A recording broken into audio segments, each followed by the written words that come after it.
Oke, Assalamualaikum warahmatullahi wabarakatuh. Jadi pada kesempatan hari ini saya ingin menjelaskan tentang pengantar kriptografi. Eh, oke, kita langsung saja ke materinya. Jadi pengantar kriptografi itu ada kita harus tahu dulu pengirim dan penerima pesan. Seorang pengirim pesan atau sender ingin mengirim pesan kepada seseorang penerima pesan. Itu betul. Terus pengirim menginginkan pesan dapat dikirim secara aman, yaitu ia yakin bahwa pihak lain tidak dapat membaca isi pesan. Kedua, yaitu pesan, plain text, dan ciphertext. Kita harus mengetahui apa itu pesan, plain text, dan ciphertext. Pesan adalah data atau informasi yang dapat dibaca dan dimengerti maknanya. Nama lain untuk pesan adalah plain text atau teks jelas, clear text. Pesan dapat berupa data atau informasi yang dikirim melalui kurir saluran komunikasi data dan sebagai berikut, atau yang disimpan di dalam media perekam, kertas, storage, dan lain-lain. Agar pesan tidak dapat dimengerti maknanya oleh pihak lain, maka pesan disandikan ke bentuk lain. Bentuk pesan yang tersandi disebut dengan ciphertext atau kriptogram. Ciphertext harus ditransformasi kembali menjadi plain text. Contoh, plain text adalah uang disimpan di balik buku X. Untuk ciphertext-nya itu bisa dilihat bahwa pesannya itu telah di-enkripsi. Kemudian kita lanjut ke enkripsi dan deskripsi. Nah, proses penyandian plain text menjadi ciphertext disebut dengan enkripsi atau enciphering. Kemudian, proses pengembalian ciphertext menjadi plain text disebut dengan deskripsi atau deciphering. Bisa dilihat pada gambar, kita plain text, kemudian kita enkripsi, kemudian ciphertext terdeskripsi dan plain text kemudian akan menjadi plain text semula, seperti itu. Kemudian kita mengetahui kriptografi. Sekarang kita dapat menyimpulkan kriptografi. Kriptografi adalah ilmu sekaligus seni untuk menjaga keamanan pesan, seperti yang tadi kita sudah jelaskan di awal. Kemudian praktisi pengguna kriptografi disebut dengan kriptografer. Algoritma kriptografi dan kunci. Algoritma kriptografi adalah aturan untuk enciphering dan deciphering atau enkripsi dan deskripsi. Fungsi matematika yang digunakan untuk enkripsi dan deskripsi. Kunci adalah parameter yang digunakan untuk transformasi enkripsi dan deciphering, enkripsi dan deciphering. Kemudian sistem kriptografi. Sistem kriptografi atau kriptosistem adalah algoritma kriptografi plain text, ciphertext, dan kunci. Selanjutnya adalah penyadap. Nah, pada penyadap ini adalah orang yang mencoba menangkap pesan selama ditransmisikan. Makanya terciptalah kriptografi. Nama lainnya itu adalah enemy, adversary, intruder, interceptor, dan bad guy. Kemudian kita masuk ke kriptanalis dan kriptologi. Kriptanalis adalah ilmu dan seni untuk memecahkan ciphertext menjadi plain text tanpa mengetahui kunci yang diberikan pelakunya disebut kriptanalis. Kriptologi adalah studi mengenai kriptografi dan kriptanalis. Kemudian persamaan kriptografer dan kriptanalis. Keduanya sama-sama menerjemahkan ciphertext menjadi plain text. Perbedaan kriptografer dan kriptanalis adalah kriptografer bekerja atas legitimasi pengirim atau penerima pesan, sedangkan untuk kriptanalis bekerja atas nama penyadap yang tidak berhak. Mungkin itu saja penjelasan singkat mengenai pengantar kriptografi. Selanjutnya kita masuk ke materi selanjutnya. Assalamualaikum warahmatullahi wabarakatuh. Perkenalkan, nama saya Laude Ahmad Khair Asyidiki dengan NIM H0711810111. Jadi pada kesempatan hari ini saya ingin menjelaskan tentang matematika untuk kriptografi. Untuk materinya itu sendiri ada fungsi, kombinatorial, teori informasi, teori bilangan, aljabar abstrak. Fungsi dalam istilah matematika merupakan pemetaan setiap anggota sebuah himpunan kepada anggota himpunan yang lain. Bisa dilihat bahwa fungsi A ke B. Fungsi adalah pemetaan, F itu adalah pemetaan, A itu adalah daerah asal domain dari F, B adalah daerah hasil kodomain dari F. Range, himpunan semua nilai pemetaan F. Bisa dilihat pada gambar di bawah. Untuk jenis fungsi, fungsi terbagi atas beberapa yaitu fungsi pada, fungsi satu ke satu, fungsi korespondensi satu ke satu, fungsi inverse, dan fungsi satu arah.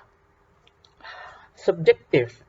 Sebuah fungsi dapat dikatakan sebagai fungsi pada jika elemen himpunan B merupakan bayangan dari satu atau lebih elemen himpunan A. Bisa dilihat pada gambar bahwa A dan C itu memiliki pasangan ke-1, B itu memiliki pasangan ketiga, D itu memiliki pasangan kedua.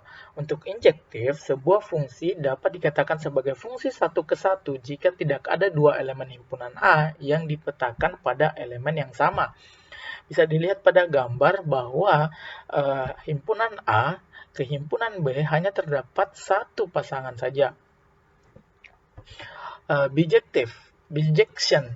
Sebuah fungsi dapat dikatakan sebagai fungsi pada jika elemen himpunan B merupakan bayangan dari satu atau lebih elemen himpunan A. Bisa dilihat bahwa satu itu pasangannya dengan A, dua pasangan dengan B, tiga pasangan dengan C, dan empat pasangan dengan D.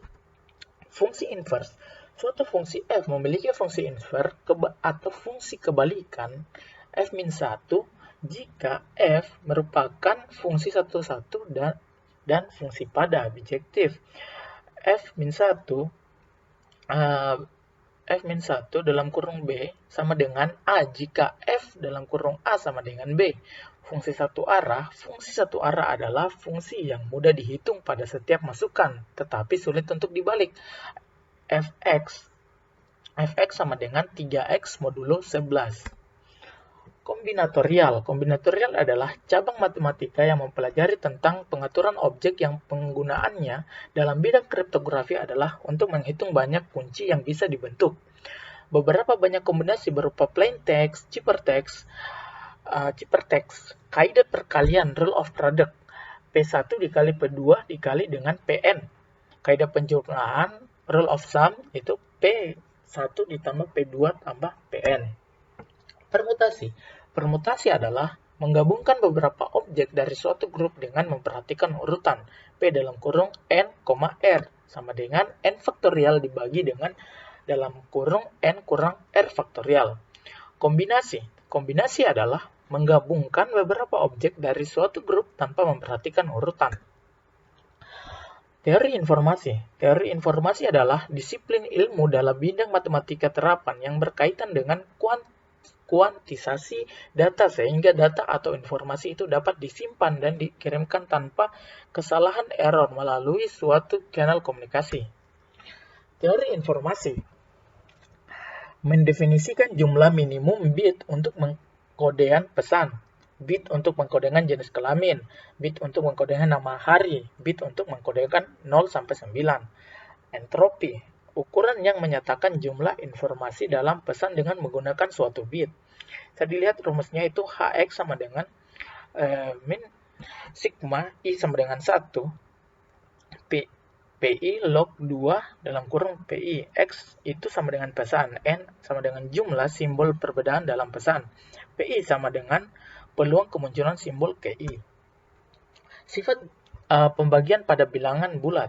Dilihat B jika B sama dengan AC, di mana C elemen Z dan A itu sama dengan 0.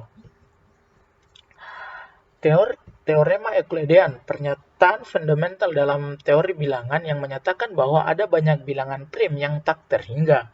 Itu PBB, bilangan bulat terbesar yang merupakan pembagi atau faktor antara dua bilangan.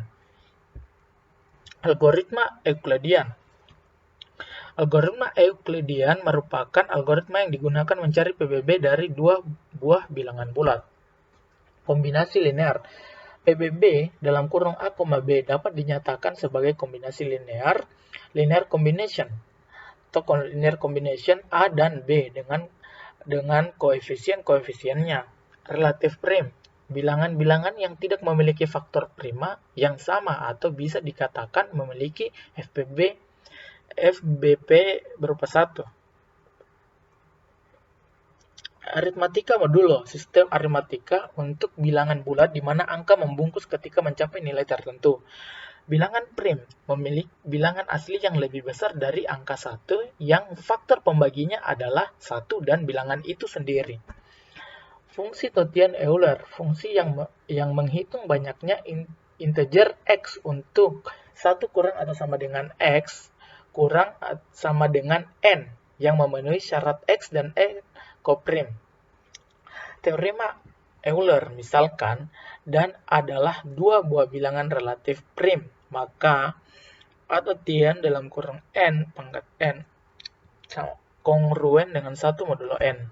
Struktur aljabar grup, syarat-syarat sebuah grup itu tertutup, asosiatif, elemen identitas, elemen inverse. Untuk syarat-syarat gelanggang itu R tambah adalah grup able dengan elemen identitas 0, operasi perkalian yang bersifat asosiatif, operasi X bersifat distributif terhadap tambah. Lapangan atau field, yaitu F tambah X merupakan gelanggang, F kurang 0, X merupakan grup able. Oke, mungkin itu saja yang bisa saya jelaskan tentang kriptografi pada matematika. Sekian dan terima kasih.